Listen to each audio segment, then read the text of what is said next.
একই জামা সকলের গায়ে লাগে না। নির্দিষ্ট দেবদেবী ভাবোদ্দীপক সাম্প্রদায়িক মন্ত্রগুলি ঠিক সেই প্রকারের। একজনের মন্ত্র দিয়ে আরেকজনের কাজ চলে না। কিন্তু কম্বলের দোকানে গেলে সকলেরই এক মাপের কম্বল কিনতে হয়। আমি মোটাই বই আর সরুই বই। কম্বল মুড়ি দিয়ে বসলে শীত খতম। ওঙ্কার মন্ত্র সেই রূপ। সাকারে বা নিরাকারে যেভাবে যে ভগবানকে ভজনা করো, একই মন্ত্রে সকলের কাজ হবে।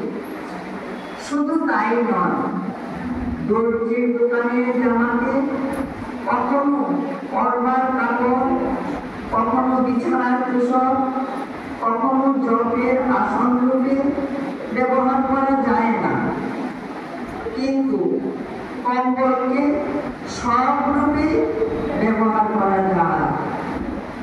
ওঙ্কার ব্যতীত অপরাপর প্রায় সব মন্ত্রই দ্বৈতভাবে সাধন করতে হবে। অদ্বৈত সাধন চলে না।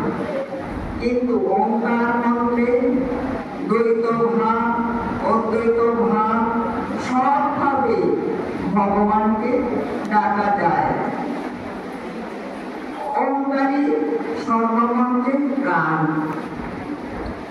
শ্রীযুক্ত রেবতী মোহন রায় কতিপয় প্রশ্ন করিলেন। তদুত্তরে শ্রী শ্রী বাবামণি বলিলেন, সব নামে ওঙ্কার প্রচ্ছন্ন। একই হরদিঘি যেমন সোনার